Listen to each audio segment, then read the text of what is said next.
Lakini kazi yetu kama Mountain Division ni kazi ya kupigana, na tunapigana sio Kongo peke yake, hata Uganda tunapigana. Sehemu yoyote rais president anasema twende tupigane, tunafanya nini? Ndio maana unatuita the Mountain Division.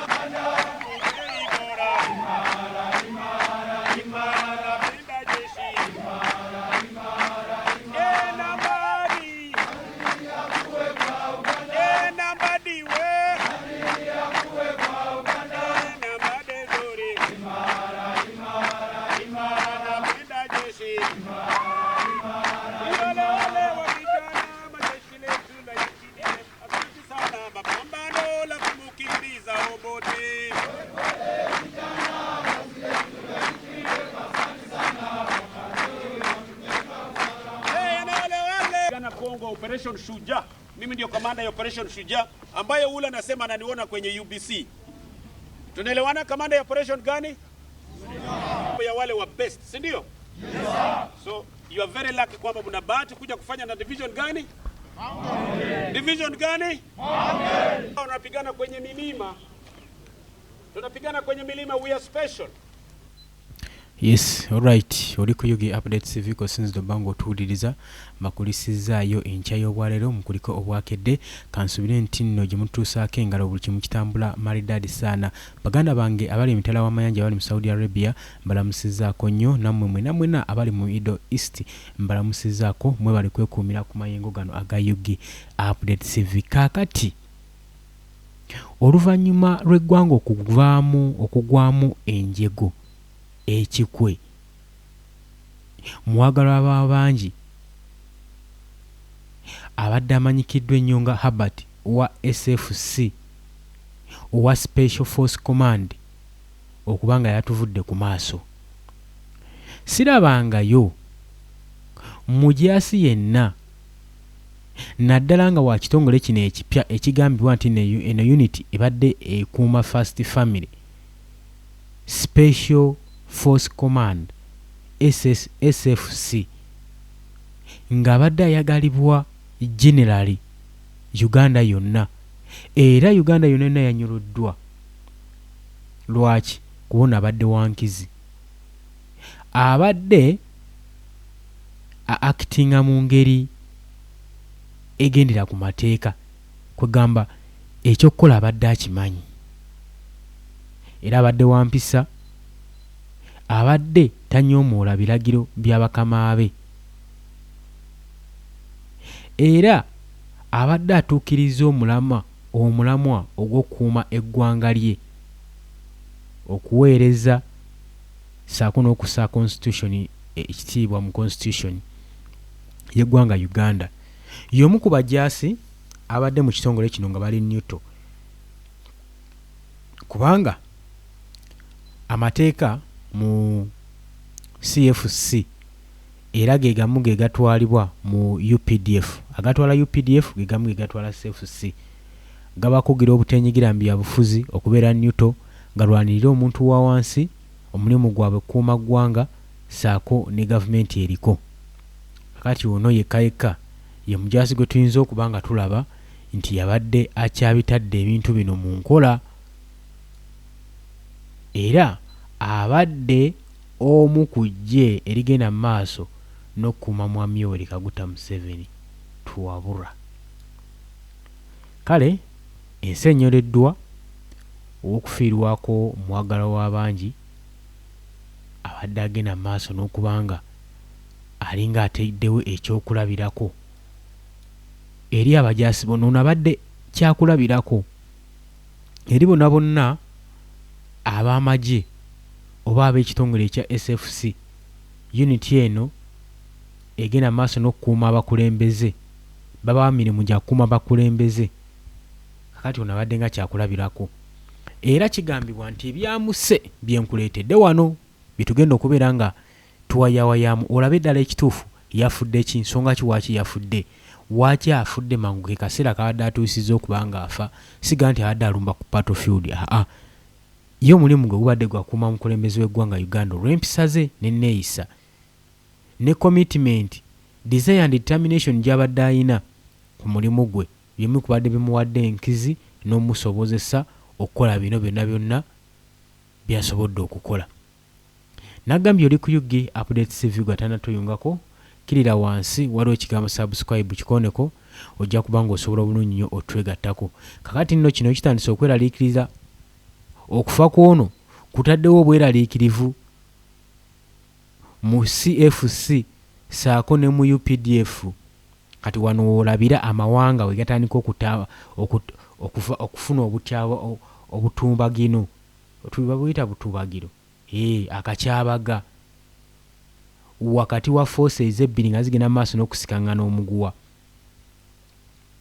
Kino parliament yali yakyogerako dda naye teyakiwa amaanyi ekyokuganya eggye erya UPDF ate likulietingibwemu eggye eddala the army within the army.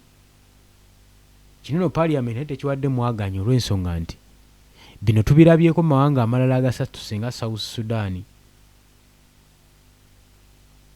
nti amagye geeyawulamu era buli gye lira alina enkizi n'amaanyi okutwala obuyinza.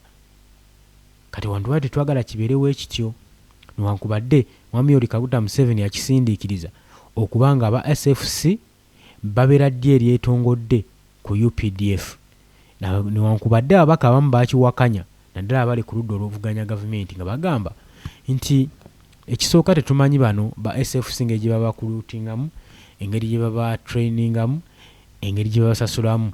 Kati tugenda batteeka tutya tubakonsidalinge nti mu ggwanga bali existed mwebali. Ekyo nno ekintu ekyo kyabalumya omutwe ate nga yali pointi. Waki oba okuliyetinga the army within the army kikyo baweteekerateekera? Waki family oba ogizimbira amagye malamba unit namba ey'amagye ye beegenda okukuuma ne first family? Kikulaga ki? Waliwo ebitagatta mu nsonga zino. Nagambye oli ku UG Update TV ko since dobanga otuwuliriza. Kakati mwagala w'abangi abadde omwesigwa ennyo era nga badde SFC commander munywanyi wa mwami Yoweri Kaguta Museveni tumuhabulwa nga badde asinga okwesiga. Kigambibwa nti yafiiridde mu ddwaliro e Nakasero. Mmwe abatandise obbite byamu bamuwadde butwa bamukubye emmundu amawulire gagamba nti ono yafiiridde mu ddwaliro e Nakasero. Ani gwe twogerako? Twogera ku Herbert Kunda abadde omujaasi Nakinku mu ggye lino erya SFC Special Force Command era ng'emirimu gyagikoze egitagambika. Wabula nga kigambibwa newankubadde afiiridde mu Nakasero Hospital, kigambibwa nti ono abadde y'omu kubaalabula. Ono y'omu kubaalabula pulezidenti w'abantu Kyagulanyi Ssentamu nti owaaye oba ne wooli weeyongereyo abasajja bakunoonya kutta. Era abadde agenda maaso n'okugenda maaso n'okukwasaganya ensonga nnyingi nnyo eri bannankyukakyuka ng'agenda maaso n'okubeera nga bateerayo akabega. Kakigambibwa ze zino ze zimu ku nsonga eziyinza okuba nga zaamuttisizza kubanga badde tatuusizza kaseera. Nagambye oli ku UG Update TV oyena wino kw'omujja gwatanatweyungako kirira wansi waliwo ekigambo subscribe kikoneko ojja kubanga naawe osobola bulungi nnyo twegattako. Amawulire gano ga nnaku eri Uganda yonna. Nagambye yonna eko omujaasi yakafa Uganda yonna neenyolwa. Mawulire ga nnaku eri Uganda yonna. Oluvannyuma lwa security forces mu ggwanga Uganda okugwamu nnabe bafiiriddwa musajja waabwe enkwatangabo Herbert Kunda abadde highly trained officer okuva mu SFC Special Force Command. Kunda ono yasaavingako nga VVIP Protection Officer assigned to President Yoweri Kaguta Museveni. Era bwenjogerera Kawogo Safari na muzigo yamaze dda okussa ogw'enkomerero. Ku lunaku olwokubiri ono kigambibwa we yalangirirwa ddala officially nti abadde amaze okuva mu bulamu bw'ensi eno. Ng'ennaku z'omwezi 19 Maachi omwezi gwe tulimu wali eri mu Nakasero ku ddwaliro watuyite Nakasero Hospital. Eyo nno gye yafiiridde naye okufa kwe kwalese si banywanyi be bokka nga bakaaba nga bamuwoolera wabula n'amaka agamu mu communities okugeza nga Kisozi akizanga Kazo district gibadde singa omudipendingako si banganda bakukona ba mikwano si banywanyi nti beyalese maziga wabula Uganda yonna yagikubye ekikwe sike kabadde akaseera kubanga abantu nga bano nga tuli mu biseera bya transformation tuba tubeetaagira ddala nnyo kubanga baba mukono gw'amaanyi mu ggwanga bano baba balina kye bamanyi ekikyusa eggwanga n'ekiritwala mu maaso kakati abakulembeze nga bano bagenda mu maaso n'okubanga banokoka omu ku omu Uganda tugenda siga nga tuyimiridde ku magulu ameka baani abanaavaayo mu dda okulwanirira eggwanga ya Uganda baani abalibeerawo nga bonna abaana bamaze okubatta ebyo nno musaanidde mubitunuleko muyinza okulwanirira Uganda mujagala nnyo naye nga bye mugirwanirira tegenda sobola kuwangaala myaka giwera 5 singa munaba muvudde ku nsi eno kakati ebintu ebyo muyina obikonsidalinga nti obuyinza tubwagala naye kino tukikola Uganda esigala esitandinze esigala eyimiridde bannansi be bakola eggwanga Uganda so si bizimbe ekyo ino kitegeera ensonga lwaki olaba gavumenti ereka gyezimbye ebizimbe enkuyanja ebitunulanga ebitemegananga mukene nejja mu downtown nerumba abantu ba bulijjo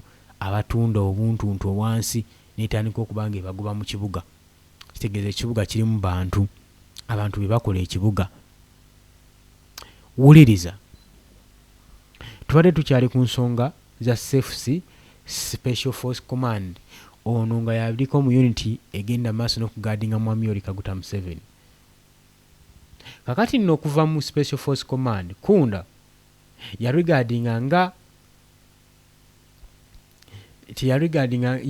ono regardingibwa okubeera nga is more than being a guard nti ono abadde asukkuluma ekyokubeera omukuumi guard abagamba nti abadde key figure eri Mwami Yoweri Kaguta Museveni era nga ali close friend we nnyo mukuuma ng'era aplayinga omulimu ogumudimandinga ogumulaga level ne discipline loyalty saako ne skills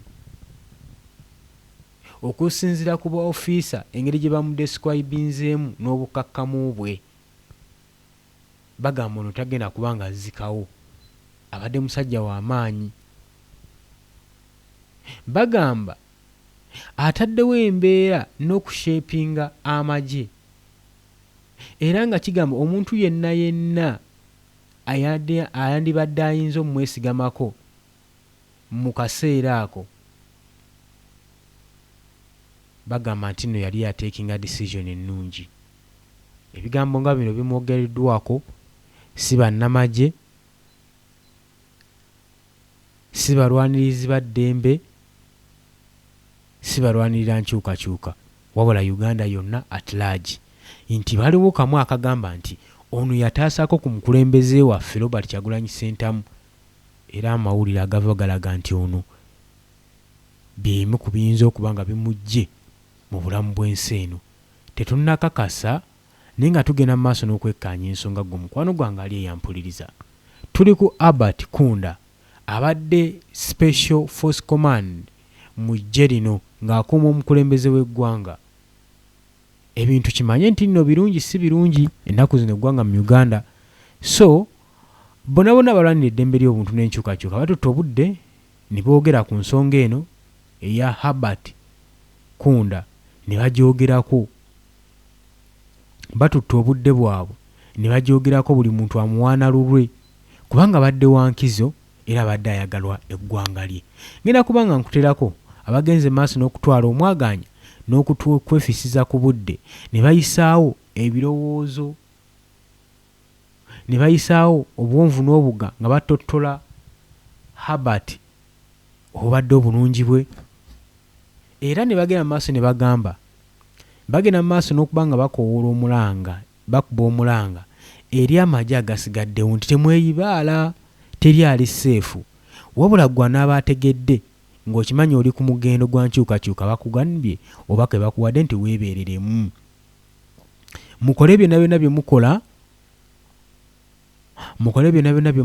nga mwekengera embeera yonna saa yonna eyinza okujja any occurrence which can hinder their lives. Babagambye mubeera alert, something is heading, something is coming. So mwenna bali mu barracks, abali mu magye, abagenda mu maaso n'okuba ensonga zino nga muziraba, baako engeri gy'oweeyiyaamu, kubanga embeera etandisewo mu ggwanga. Kyomanya gavumenti eri mu kutiitiiza, eri mu kutya. Ebikololo bingi byekoze bannayuganda, bingi ne byekoze amagye. Kati so mu kaseera nga kano kabeera ka kutiibwa butiibwa. Nagambye dde oli ku Yugi Update Civic osinzidde okuba nga otuwuliriza. Nagambye ngenda kuba nga nkuwaayo ku butambi bw'abamu abagenze maaso n'okunnyonnyola n'okulaga embeera n'ennyiike eri muganda waabwe, muganda waffe omulwanyizi w'eddembe Herbert ng'avudde mu bulamu bw'ensi eno. Kansooke nkuweeko ku bano olabe ate bo engeri gye bamunnyonnyolamu, n'oluvannyuma tujja kweyongerayo gwe mukwano gwange mpuliriza. Gano gannaku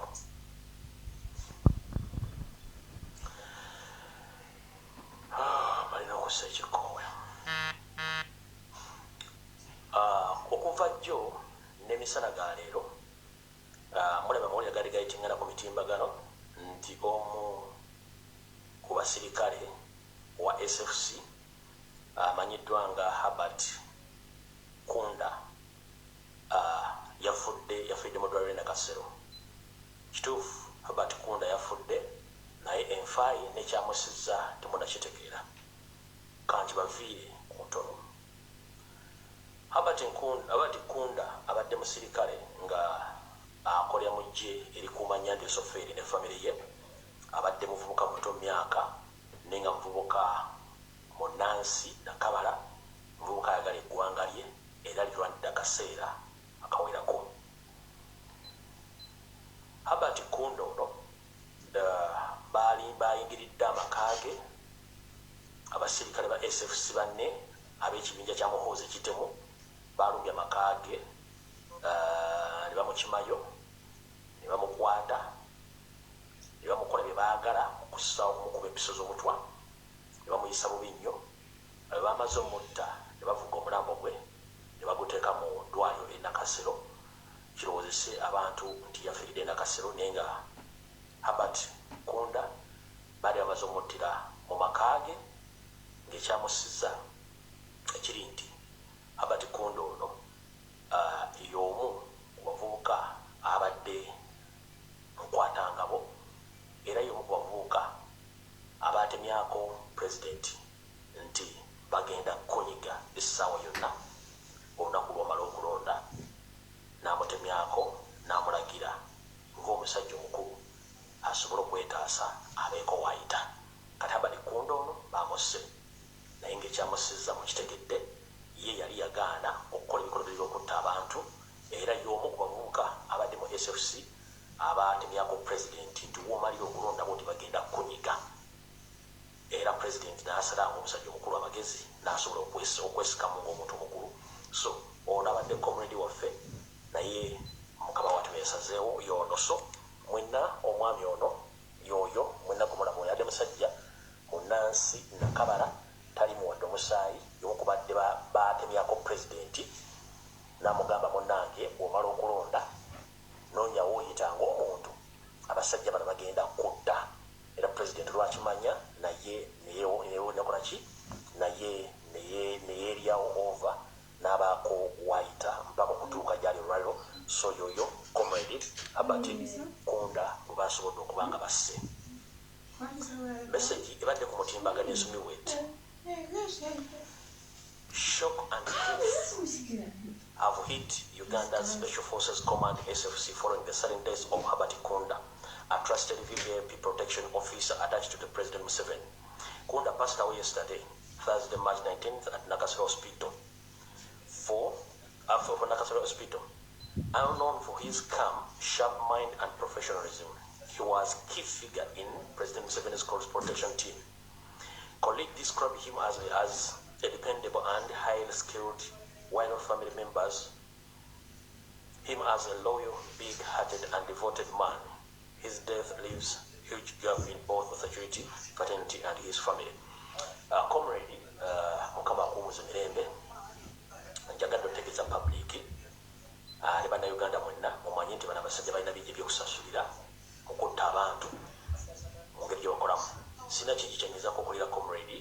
salute you n'abalala kati bangami bategeeza nti mwena bakomrade abafuuti soja bali mu bitongole by'enjawulo waliwo raids ezigenda okukolebwa Muhoozi Kanyirugaba bw'omanyi nti oli mu SFC ng'oli mu UPDF ng'oli ku lanka ez'amaanyi ng'abadde bakuyitamu ka Daudi tera obinyike mu nsuwa oteme obanga obadde mu SFC oba mu magye nga bakuyitamu ka Daudi tera obinyike mu nsuwa kubanga Muhoozi eno ttiimu lyasooka ono ttiimu egenda tandika okuredinga ng'amaka gammwe at night babakole kye bakoze Kunda Habert eyo mission weeri so njagadde mutegere ng'obudde bukyali ttiimu eyaredinze amaka ga Kunda n'emu Habert Kunda n'emutta egenda kubanga ekola mission eyo ng'egikola underground okubanga ejjawo buli muntu yina gwe bekengera nti batandise omwekengera bagenda bajjawo so bategeeza mubeera awo ya avuka mwenda bali mu SFC ne UPDF saakona bali mu poliisi bagenda banyiga mpola mpola naye nga yenna yalinkiza information eyajjewo Kunda mukama amusaasire sirooza nti n'okugumyambiro nawe kijja kukulumiza buno bw'otudde nti wakoze ensobi kale Comrade Kunda mukama kuumuza mirembe President musajjawo bwe bati bamunyize. Yes, nagambidde oli ku UG Update TV kulisizaayo nnyo mukatami kati n'oyo amwogeddeko waati Fred Lumbuye munankyukakyuka munankyukakyuka amwogeddeko waati nkugambye teri wa magye yali avudde mu bulamu bw'ensi eno n'ayagalwa kwegamba n'ateeka eggwanga ku bunkenke eggwanga ne linnyulwa nga liraba lifiiriddwa omuntu gwe batagenda kisobola kuzzaawo kakati y'ono Habert Kunda. Kakati nno Habert Kunda ono banywanyi be ate muno munnange bamwogerako we bati biki bye bamwogeddeko byengenda okubeera nga nkuteera ku mmeeza gwe mukwano gwange ali eyampuliriza. Njukira nti nno abadde musajja w'amaanyi nnyo era bino ebimwogerwako si bya bwemage wabula ebyo byennyininyini bya baddaali era ng'abigwanira gwe mukwano gwange ali eyampuliriza. Wuliriza.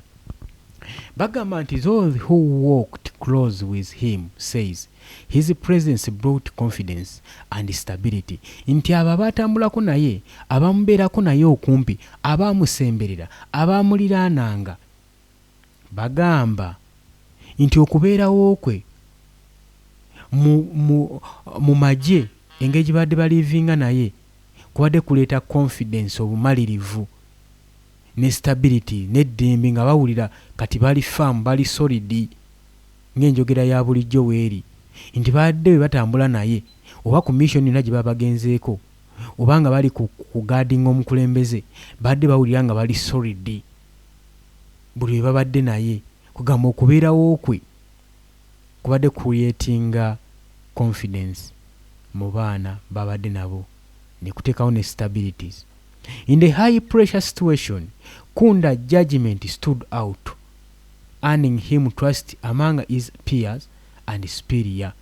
Inti mu mbeera ebadde eya pressure ey'akazigizigi nga bonna bonna batiisizza Kunda abadde ayimirirawo n'alamula ku mbeera yonna etiisa nga akikola olwa desire determination gy'ayina era n'abaleetera banne baali nabo okumuteekamu obwesigwe ku ki kye bagendako mu maaso n'okukola n'obazzaamu much confidence okubeera ba superior. Kati yono Kunda gwe tugenda mu maaso n'okuba nga twogerako naggambye abadde ku ggye erigenda mu maaso n'okukuuma omukulembeze era nga kigambibwa nti ono yayambako n'omukulembeze w'ekibiina kya National Platform omulabula ku bikyamu ebadde bigenda mu maaso n'omukolebwako nti owaayo abasajja baagala kukumiza musu wandibadde weeyongerayo imbu ngenda kuwa bafuutu soldiers nga bagenda mu maaso n'okubinnyonnyola tetumanyi bagajja mu nsonda ziriwa ezeesigika naye nga ffe tuli okukuleetera ku ebyo ebiba bigenda mu maaso mu ggwanga Uganda. Nagambye oli ku UG Update TV osinzidde okuba nga otuwuliriza. His contribution to the safety of the country's top leadership was both significant and respected. Inti contribution oba byonna byakoze ssefu tegyatadde ku ggwanga mu bukulembeze kubadde kutangaalizibwa era kubadde kussibwamu nnyo ekitiibwa, kubadde kutunuuliddwa, kussiddwamu ekitiibwa, making his loss even more painful to the security fraternity. Enti kwegamba ne loosi yennyini nnyini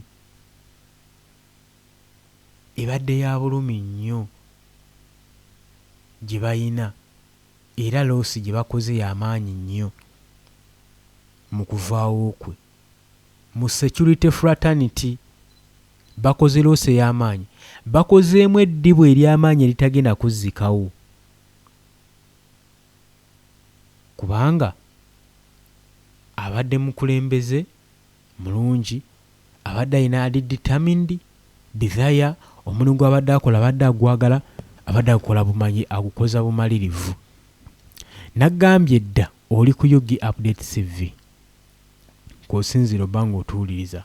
Bw'otannatweyungako osobola okukkirirako awo wansi waliwo ekigambo subscribe, kikooneko, ojja kuba ng'osobola bulungi nnyo otweyungako gwe mukwano gwange ali eyampuliriza. Tukyannyonnyola omwami ono ensonga ezamugye mu bulamu bw'ensi eno, mulimu gw'abadde akola, ki kyabadde ali mu SFC, si kyabadde ali mu magye g'eggwanga Uganda.